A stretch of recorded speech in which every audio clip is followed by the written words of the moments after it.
Hello friends, नमस्कार। स्वागत है कहानियों की दुनिया में आप सभी का। आज की हमारी कहानी राजस्थान की लोक कथाओं से ली गई एक बहुत ही शानदार, मज़ेदार, मनोरंजन से भरपूर कहानी है सन की राजा। एक बार की बात है, राजा सूरवीर सोजत गांव में राज्य करता था। सोजत की भूमि पर मेहंदी, जीरे और धनिये की खेती होती थी। मिट्टी सोना उगलती थी, अतः राज्य में धन की कोई कमी नहीं थी। राजमहल के खजाने में दिनों दिन वृद्धि होती गई। राजा सूरवीर बड़े सनकी स्वभाव का था। वह मूर्ख और कायर भी था। उसका कहना था, वह काम कर दिखाएगा जो मेरे पूर्वजों ने नहीं किए। इस सनक में वह ऐसी हरकतें कर बैठता था कि लोग आश्चर्य में पड़ जाते। समझदार दरबारी चुप रहते। आखिर वह सोजत राज्य का मालिक था। सभी सामंत उसके हुक्म की तामील करने को तत्पर रहते। राजा मंदबुद्धि था, अतः उसे व्यंग्य, परिहास, हंसी में कही हुई बातें समझ में नहीं आती थी। इतना होने पर भी उसमें एक गुण था, वह सच बोलना पसंद करता था। झूठ बोलने वालों से उसे सख्त नफरत थी तथा ऐसे लोगों को फांसी पर लटकाने में वह एक क्षण की भी देरी नहीं करता था। राजकाज वृद्ध मंत्री चलाते थे। राजा की सनक से परेशान मंत्री कभी बड़े दुखी हो जाते थे। मंत्री अब वृद्ध हो गए थे, उनकी दृष्टि भी कमजोर हो गई थी। एक दिन राजा ने मंत्री को बहुत महत्वपूर्ण फरमान पढ़ने को दिया। मंत्री ने फरमान पढ़ने में कुछ असुविधा महसूस की। उन्होंने वह फरमान एक युवा दरबारी को पढ़ने के लिए दे दिया। यह देख राजा ने भरी सभा में वृद्ध मंत्री का निरादर करते हुए कहा, जब आपकी आंखें काम नहीं करती तो मंत्री रहने से क्या लाभ। फिर दरबारी के हाथ से फरमान छीनते हुए वह बोला, यह अधिकार केवल मंत्री का है, तुम्हारा नहीं। अब मैं जब नए मंत्री की नियुक्ति करूंगा तभी फरमान पढ़ा जाएगा। वृद्ध मंत्री सख्ते में आ गए। विनय पूर्वक निवेदन किया, अन्नदाता, अपने राज्य में सदैव यही रीत चली आई है कि राजा का बेटा राजा और मंत्री का बेटा मंत्री पद पाता है। परंतु बात काटते हुए राजा शूरवीर बोले, राजा का बेटा राजा जरूर बनता है, परंतु मंत्री का बेटा मंत्री नहीं बन सकता। मंत्री वही बनेगा जिसे मैं बनाऊंगा। फिर सनक की झोंक में बोला, जो युवक कल सुबह तक 5 झूठ बोलने वालों को पकड़ कर लाएगा उसे मैं मंत्री बना लूंगा। वृद्ध मंत्री स्तब्ध रह गए। राजा ने अपनी सनक में सैकड़ों वर्षों से चले आ रहे पुश्तैनी मंत्री पद की समाप्ति एक क्षण में कर दी थी। मंत्री पद का उत्तराधिकारी उसका युवा पुत्र किशोर सिंह अपने अधिकार से वंचित हो गया, परंतु राजा को कौन रोक सकता था। उसी क्षण राजा ने ढिंढोरा पिटवा दिया। जो व्यक्ति मंत्री पद प्राप्त करना चाहता है वह 5 झूठ बोलने वालों को पकड़कर कल सुबह दरबार में लाए। सबसे अधिक झूठ बोलने वाले 5 व्यक्तियों को पकड़कर लाने वाला ही मेरा मंत्री बनेगा। 5 झूठ बोलने वाले व्यक्तियों को पकड़ना कोई मुश्किल काम तो था नहीं। युवकों ने खुशी से तालियां बजाई। बहुत से युवक मंत्री बनने का स्वप्न देखने लगे। वृद्धजनों ने सुना तो अपना सिर थाम कर बैठ गए। सोचने लगे कि अब रियासत का अंत आ गया है। मंत्री अपनी हवेली लौटे। वृद्ध मंत्री अपने योग्य पुत्र का उत्तराधिकार इस प्रकार छोड़ देने के लिए तैयार न था। आते ही उदास स्वर में उसने पुत्र को राज दरबार में घटी सारी घटना सुना दी। पुत्र भी राजा को ऐसी बेतुकी आज्ञा से आश्चर्य में पड़ गया। दूसरे दिन सुबह राजा मंत्री पद का चुनाव करने वाले थे। पिता और पुत्र ने मन में ठान ली कि सोजत राज्य का मंत्री पद किसी भी कीमत पर नहीं छोड़ना है। ये पद उनकी धरोहर है। जैसे भी हो राजा की सनक को रखते हुए भी ये पद फिर से प्राप्त करना है। मंत्री ने अपने पुत्र से बड़ी देर तक मंत्रणा की।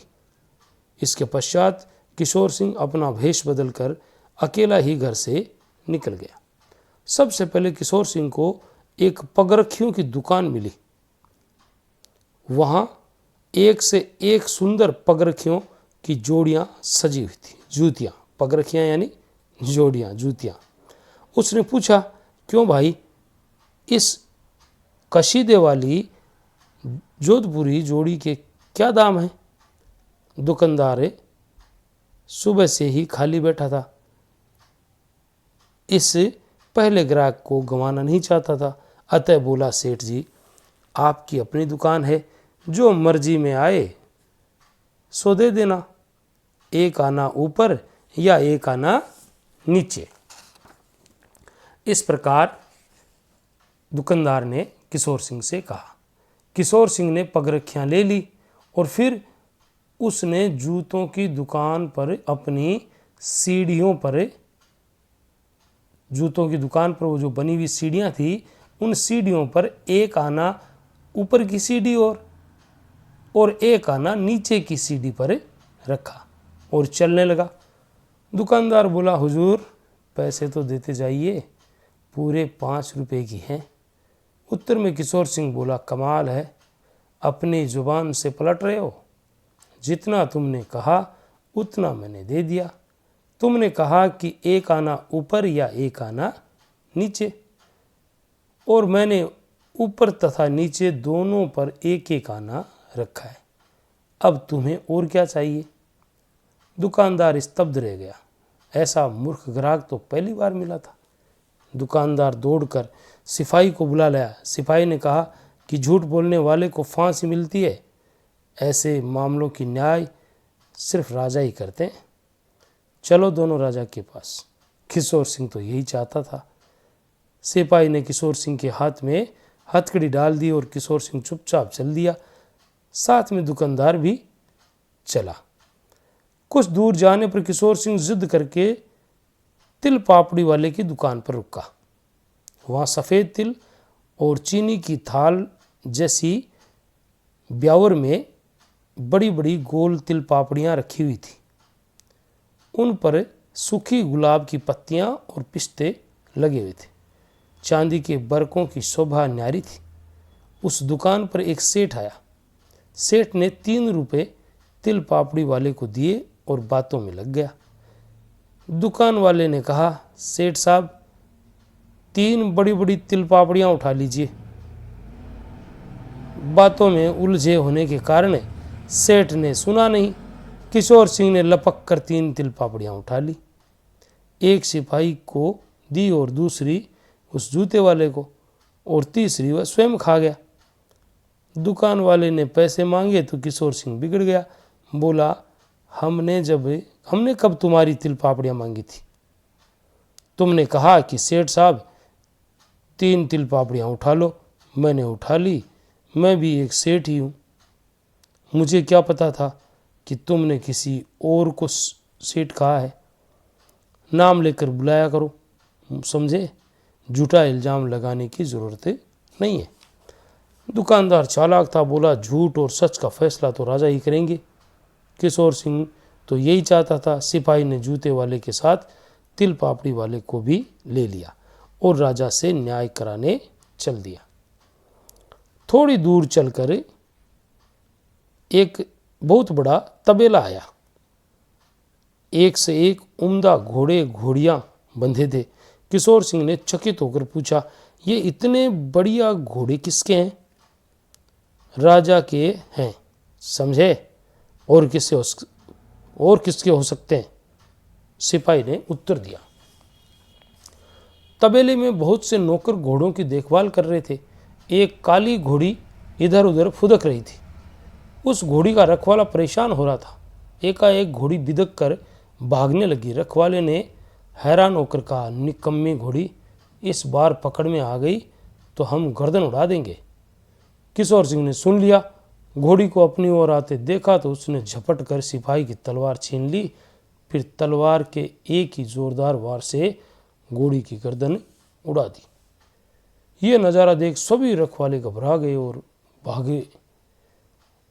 सैसों का जो मुखिया था वो बोला, मूर्ख, ये तूने क्या किया? ये तो राजा की प्रिय अरबी घोड़ी थी।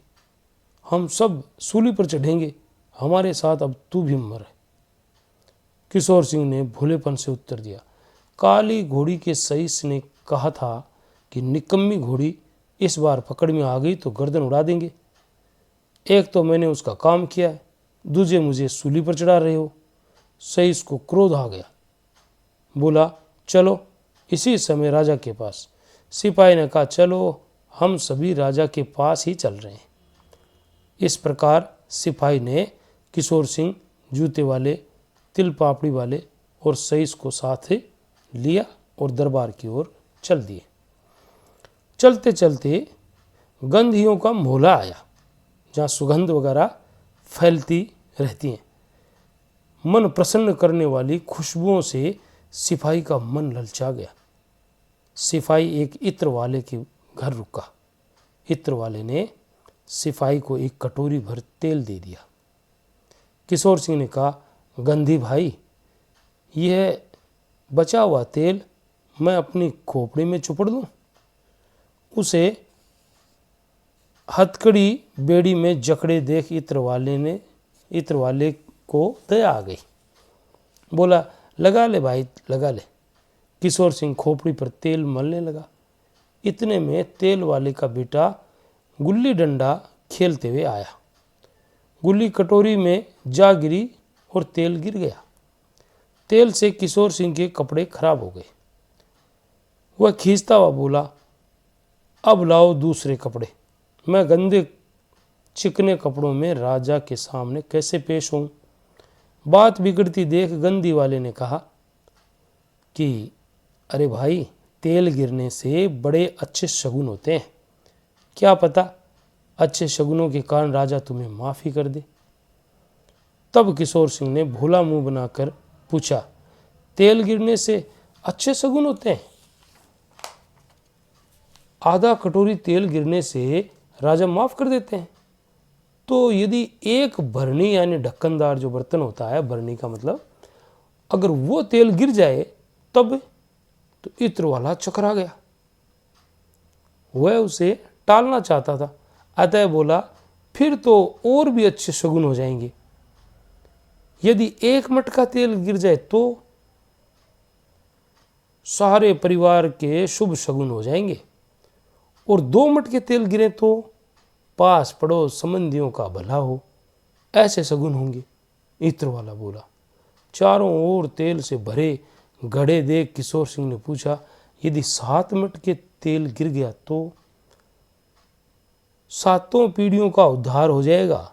इत्र वाले ने ऐसे पागल आदमी से सिरदर्दी समाप्त करने के उद्देश्य से कह दिया।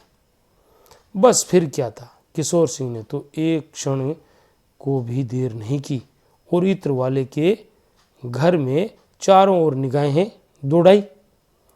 एक और बड़े बड़े तेल के भरे घट रखे थे। किशोर सिंह ने झपट कर बच्चे के हाथ से गुल्ली छीनी और एक बड़े मटके के बीचों बीच निशाना लगा दिया। फिर डंडा उठाया और दूसरे घड़े पर निशाना साध दिया। कांसे की भारी कटोरी उठाई और दन्न से तीसरे घड़े पर फेंक दी। सिपाही के हाथ से डंडा खींचा और चौथे घड़े पर दे मारा। एक के बाद एक घड़ा फूटता गया। घड़े फूटने से चारों ओर तेल बहने लगा। कमरों से तेल घर के चौक में पहुंचा। चौक से नालियों में बहता सड़क पर निकलने लगा। बेचारा इत्र वाला सीखने लगा, अरे कोई हटाओ इस पागल को। इतने में सिपाही ने किशोर सिंह का हाथ पकड़ लिया। धमकाते हुए बोला, कर ले जो करना है, सूली पर तो चढ़ना ही है।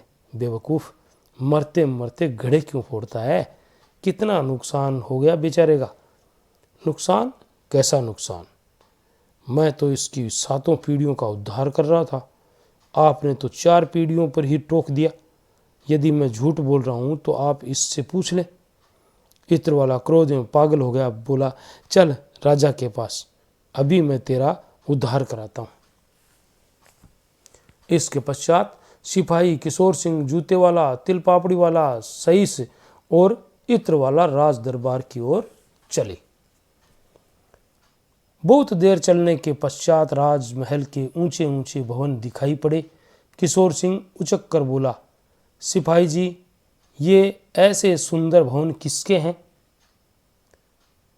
तो मूर्ख राजा के हैं, और किसके हो सकते हैं?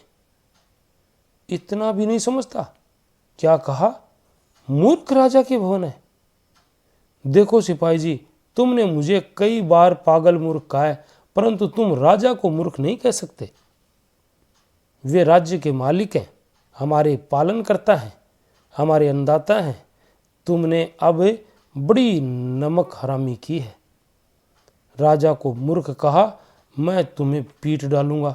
यह कह किशोर सिंह ने हथकड़ी लगे हाथ को ऊपर उठाया और सिपाही के सिर पर दे मारा। बेचारा सिपाही परेशान सिर मलते हुए सोचने लगा कि अब ऐसे बेवकूफ़ को कैसे समझाया जाए। सूली पर चढ़ने जा रहा है, फिर भी अक्ल ठिकाने नहीं है। बोला, अभी सब मालूम होता है।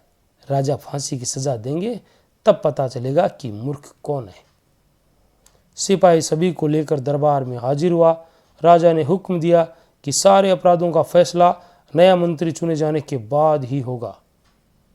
राजा के हुक्म पर सभी अपराधियों को जानवरों के साथ बाड़े में बंद कर दिया गया। प्रातःकाल राजा का दरबार लगा। राजसी पोशाक पहनकर राजा सिंहासन पर विराजे। सभी दरबारी अपने अपने स्थानों पर बैठ गए। केवल मंत्री का स्थान खाली था। राजा ने ऐलान किया, जो व्यक्ति 5 अधिकतम झूठ बोलने वालों को पकड़वाएगा उसे मंत्री पद मिलेगा। यदि सच बोलने वालों पर किसी ने झूठा आरोप लगाया तो उसे सूली पर चढ़ा देंगे। राजा की इस घोषणा से मंत्री पद के उम्मीदवारों में भगदड़ मच गई। सूली पर चढ़ने से सभी डरते थे। बहुत से युवक भाग निकले। अंत में किशोर सिंह की बारी आई। इस भगदड़ में राजा के सिर में दर्द हो गया था। बोले, ए युवक, एक एक वाक्य में अपनी बात कहना और 5 व्यक्ति केवल हाँ और नहीं में उत्तर देंगे। एक शब्द भी अधिक बोला तो सूली पर चढ़ा देंगे। किशोर सिंह आगे आया। उसने राजा को झुककर मुजरा किया। फिर उसने सबसे पहले जूते वाले से कहा, क्यों भाई मोची, पगरखियों के दाम पूछने पर तुमने बताया था कि 1 आना ऊपर या 1 आना नीचे? मोची बोला, हाँ। फिर आपने उन्हीं पगरखियों के 5 रुपये मांग लिए? जी। फिर किशोर सिंह ने तिल पापड़ी वाले से नम्रतापूर्वक पूछा, भाई तुमने कहा था ना कि अच्छी अच्छी 3 उठा लो? जी, मैंने सेठ जी से कहा था, आपसे नहीं। राजा बीच में ही गरज पड़ा। इस झूठे व्यक्ति ने उत्तर हाँ या नहीं में न देकर लंबा दिया है, इसे पकड़ लो। इसके पश्चात किशोर सिंह ने सईस की ओर मुड़कर देखा और पूछा, तुमने कहा या नहीं कि इस बार घोड़ी पकड़ी गई तो उसकी गर्दन उड़ा देंगे? हाँ, सईस बोला, जब मैंने तेरा काम कर दिया तो तूने मुझे सूली पर चढ़ाने की धमकी दी थी। जी, सईस ने उत्तर दिया। उधर इत्र वाला थर-थर कांप रहा था। बिना पूछे ही घबराहट के मारे बोल गया, अन्नदाता, मैंने कहा था कि तेल गिरने से अच्छे शगुन होते हैं, परंतु इसने तो मेरे 4 माटी के बड़े बड़े तेल से भरे मटके जो गड़े थे वो फोड़ दिए। झूठा कहीं का। ये कहते हुए राजा ने इत्र वाले को फांसी की सजा सुना दी। इसके पश्चात किशोर सिंह ने सिपाही को झकझोरते हुए पूछा, मेरे ये पूछने पर कि ये आलीशान महल किसके हैं? तूने कहा कि मूर्ख राजा के हैं। मैंने आपको मूर्ख कहा था, राजा को नहीं। तुरंत राजा ने हर्ष से तालियां बजाई, सिंहासन से उठकर घोषणा की, मेरे दरबारियों, ये रहा हमारा नया मंत्री। इसने अपनी सूझबूझ से मेरे राज्य के 5 झूठों को पकड़वा दिया है। अब जश्न और दावतों की तैयारियां करो। फिर राजा अपनी सफलता के विजयोल्लास में झूमता हुआ बहका, क्यों नए मंत्री, आज के इस खुशी के दिन की शुरुआत कैसे की जाए? नए मंत्री ने कुछ सोचकर उत्तर दिया, दारू के प्याले बजाकर। वाह वाह, क्या बात कही है नए मंत्री ने, राजा ने हर्षित होकर कहा। कभी शराब नहीं छूने वाले किशोर सिंह ने स्वयं को गुलाबी शरबत पिया और राजा को खूब छक्कर पिला दी। जब राजा नशे में धुत हो गया तो नए मंत्री ने नम्रतापूर्वक निवेदन किया, आपकी आज्ञा हो तो आज के दिन की सभी फांसी पाने वालों को माफ़ कर दें, खुशी का मौका है। राजा ने कहा, नहीं। फिर बोले, हाँ। किशोर सिंह ने प्रसन्न होकर सभी निरपराध कैदियों को छोड़ दिया। इस प्रकार सन की राजा को किसी प्रकार काबू में रखते हुए उसने कई वर्षों तक शासन किया। तो ये थी आज की हमारी कहानी, सन की राजा।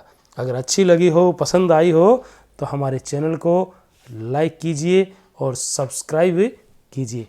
Thank you.